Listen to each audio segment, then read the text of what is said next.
روزے کی حالت میں آنکھ میں سرما لگانا یا دوائی ڈالنا، کیا اس سے روزہ ٹوٹتا ہے، مکروہ ہوتا ہے یا اس میں کوئی حرج نہیں؟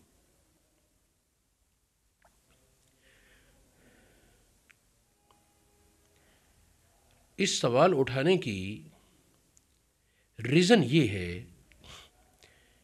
کہ ہمارے ملک پاکستان کے ایک معروف عالم دین نے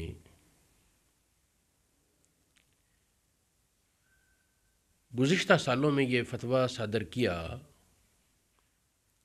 کہ سرما لگانے سے روزہ ٹوٹ جاتا ہے، تو اس وجہ سے دلائل کی دنیا میں ہم اس مسئلے پر غور کرتے ہیں۔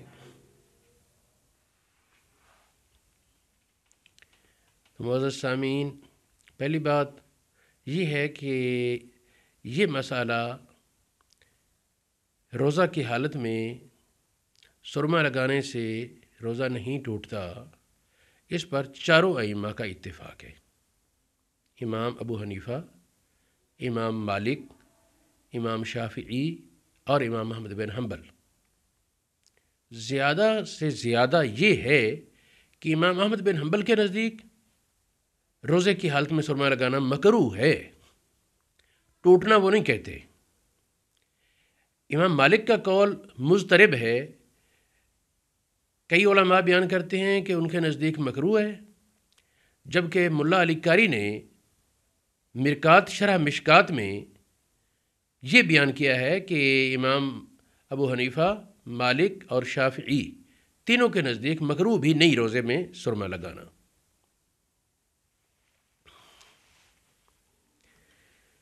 ظاہر بات ہے یہ مسئلہ قرآن پاک میں تو ذکر نہیں۔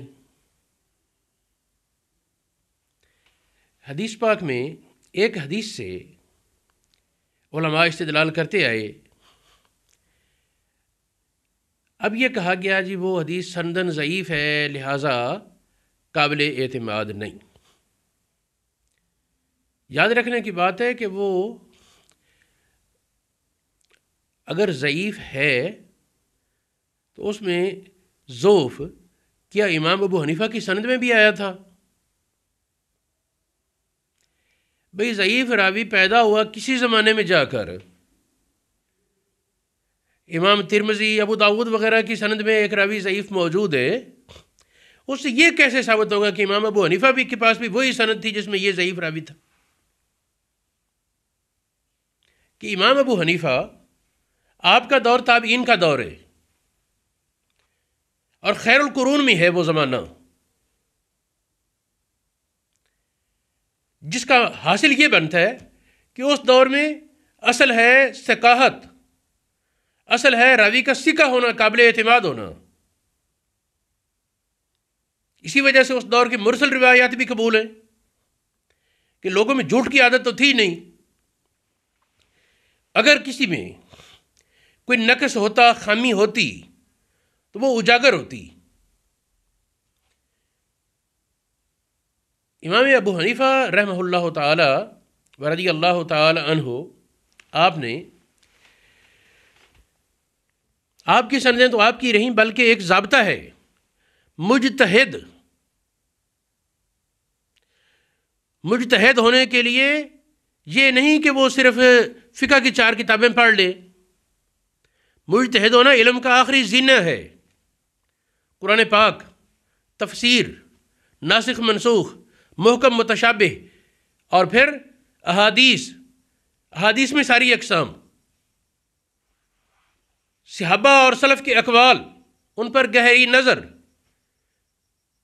ان کی گہرائی اور گہرائی کے ساتھ گرفت، اور بہت سے علوم، ان میں جب تک مہارت تامہ نہ ہو مجتہد نہیں ہو سکتا تھا۔ سارے مجتہدین میں یہ صفت شامل، اللہ کا تقویٰ نہ ہو مجتہد نہیں ہو سکتا۔ اب سوچیں، ایک مجتہد نہیں، جس کے مجتہد ہونے پر امت کا اتفاق ہے،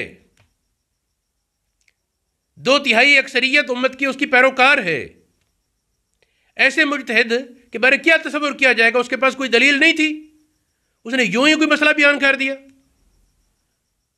نہیں، نہیں میرے بھائی نہیں، سوچ، انہوں نے جو بیان کیا یقیناً دلیل سے بیان کیا۔ جب حدیث ہے تو ظاہر مانا جائے گا انہوں نے اسی حدیث کو مد نظر رکھ کے بیان کیا۔ اب سوچ، غور کر، حدیث رسول اللہ صلی اللہ علیہ وسلم کی جس سے مجتہد استدلال کرے، رسول اللہ صلی اللہ علیہ وسلم کی ایسی حدیث جس سے مجتہد استدلال کرے، مجتہد کا استدلال کرنا دلیل ہے کہ اس کی نظر میں یہ حدیث صحیح ہے یا حسن ہے۔ مجتہد کا استدلال کرنا دلیل ہے کہ مجتہد کی نظر میں یہ حدیث صحیح ہے یا حسن ہے۔ چنانچہ امام شورانی لکھتے ہیں، کشف الغمہ میں بھی آپ نے لکھا، اس وقت میرے پاس میزان شورانی، اس میں بھی یہ بات موجود ہے، امام ابو حنیفہ یا کوئی بھی مجتہد جب کسی حدیث سے استدلال کرتا ہے تو اس کے نزدیک وہ حدیث صحیح ہے۔ آگے فرماتے ہیں، میں صرف جذبات میں نہیں کہہ رہا، میں نے امام ابو حنیفہ کی فقہ کا پورا مطالعہ کیا، میں نے ایک ایک مسئلے پر دلائل تلاش کیے، تو مجھے کوئی بھی ایسا مسئلہ نہیں ملا جس پر کوئی حدیث صحیح یا حسن نہ ملے۔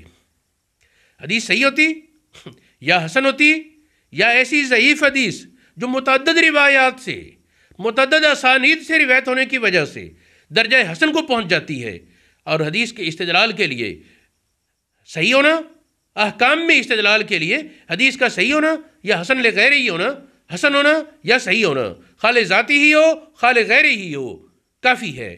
صحیح لذاتی ہی، صحیح لغیر ہی، حسن لذاتی ہی، حسن لغیر ہی، یہ چار اقسام، ان میں سے کسی سے بھی دلیل بنانا درست ہے۔ اب رہی یہ بات، جی اس بات کی کیا دلیل ہے؟ امام ابو حنیفہ نے یہ مسئلہ بیان کیا۔ ہاں تو اب آئیں اس بات پر جس پر ہم لانا چاہتے تھے، فقہ حنفی کی بنیادی کتاب جو امام ابو حنیفہ کے اقاویل کو بیان کرنے کے لیے وضع کی گئی، امام محمد کی 6 کتابیں اصول ستہ، ان میں جامع صغیر میں، امام محمد کی جامع صغیر میں یہ عبارت موجود ہے، وہاں لکھا ہے لا باسا بالکحل للصائم، روزے دار کے لیے حالت روزہ میں سرما لگانے میں کوئی حرج نہیں۔ یہ ایک مسئلہ، یہ جامع صغیر امام محمد سے ہے، اور یہ جامع صغیر امام محمد کی امام محمد نے اپنے اقاویل کے لیے نہیں لکھی، یہ امام ابو حنیفہ کے اقوال کے لیے ہے۔ اس میں ہر مسئلہ سند کے ساتھ ہے۔ حدثنی یعقوب، مجھے یعقوب نے روایت بیان کی، یہ ابو یوسف کا لقب ہے یعقوب، انہوں نے مجھے ابو حنیفہ سے بیان کیا۔ اس میں کوئی شک ہی نہیں رہتا کہ امام ابو حنیفہ کا یہ قول ہے، اور ابو حنیفہ تابعی ہیں۔ حدیث کی ایک قسم ہے حدیث مقطوع، مرفوع موقوف مقطوع، تو یہ مقطوع قسم، اس کا مطلب کیا ہے؟ تابعی کا قول، فعل، فتویٰ، تقریر، یہ حدیث مقطوع ہے۔ یہ کہنا جی حدیث ضعیف ہے، پتہ نہیں تمہارے سامنے کون سی سند ہے جس کو لے کر چل دیے۔ اب آگے چلیں، میں صرف کتابوں کے نام لوں گا، تفصیل کا وقت نہیں، اہل علم خود مطالعہ کر سکتے ہیں۔ اور جو لوگ کہتے ہیں کہ روزے کی حالت میں سرما لگانے سے روزہ ٹوٹتا ہے، انہیں چاہیے کہ یا تو یہ کہیں کہ 1400 سال تک سارے جاہل اور بدھو گزرے ہیں امت میں، کسی کو ہوش ہی نہیں تھی، اور یا پھر یہ مانیں کہ ہم سے بھول ہو رہی ہے، 14 صدیوں تک یقیناً بہت سے لوگوں نے آنکھوں میں دوائی بھی ڈالی، سرمے بھی لگائے، یا پھر یہ فتویٰ ان سب کے روزے فاسد ہو گئے۔ میرا خیال یہ جرت کرنی مشکل ہوگی۔ جامع صغیر کے حوالے کے بعد میں عرض کرتا ہوں، ہدایہ شریف، فتح القدیر، کفایہ، عنایہ، در المختار، رد المختار، بحر الرائق، فتاوی تاتار خانیہ، فتاوی خانیہ، نور الایضاح، مراک الفلاح، تحتاوی علی الدر، فتاوی ردویہ، فتاوی نوریہ، کنز الدقائق، مبسوط امام سرخسی اور اس کا متن الکافی، فتاوی ہندیہ، اور بہت سی کتابوں میں یہ مسئلہ ذکر ہے۔ اور ان میں سے جو حوالے جات میں دیے ہیں، ان میں سے جامع صغیر کے اور کنز الدقائق کے سوا باقی تقریباً تمام کتابوں میں یہ مسئلہ ذکر ہے، اگرچہ ذائقہ محسوس ہو گلے میں۔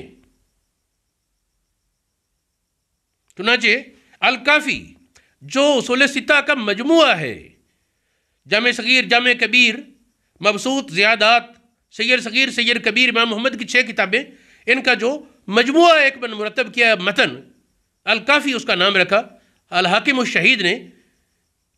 تو یہ الکافی والے وہ عبارت لکھتے الاغتحال لا یضر بالصائم، لا یضر الصائم، سرما لگانا روزے دار کو نقصان نہیں دیتا. وَإِن وَجَدَ طَعْمَهُ فِي حَلْقِهِ، اگرچہ ذائقہ گلے میں محسوس ہو. اور بہت سی کتابوں میں رنگ کی بھی کہہ دیا، اگرچہ رنگ بھی ظاہر ہو جائے. فتاوی رضویہ شریف میں ہے مساموں کے ذریعے سرما لگانے سے مساموں کے ذریعے گلے میں اثر پہنچا، اور مساموں کے ذریعے کسی چیز کا پہنچنا وہ روزے کو فاسد نہیں کرتا. ورنہ غسل تبرید کرنے سے جسم میں ٹھنڈک تو پیدا ہوگی، غسل کرنے سے جسم میں ٹھنڈک پیدا ہوگی، پیٹ میں ٹھنڈک کا احساس ہوتا ہے بعض اوقات، تو کیا کہیں گے روزہ ٹوٹ گیا؟ مساموں کے ذریعے جسم میں کسی چیز جانے سے روزہ نہیں ٹوٹتا. ورنہ اگر کسی کے پاؤں میں بھیڑ یا کوئی چیز ڈنگ مار لے تو کیا کہیں گے روزہ ٹوٹ گیا اس کا؟ اثرات تو پورے جسم میں پہنچتے ہیں نا. تو خیر اس مسئلے پر ہم اس وقت روزے کے مسئلے، روزے میں سرمے کے مسئلے پر تفصیل سے ساری عبارتیں پیش کی تو بہت طویل بات ہو جائے گی. اللہ پاک عمل کی توفیق عطا فرمائے.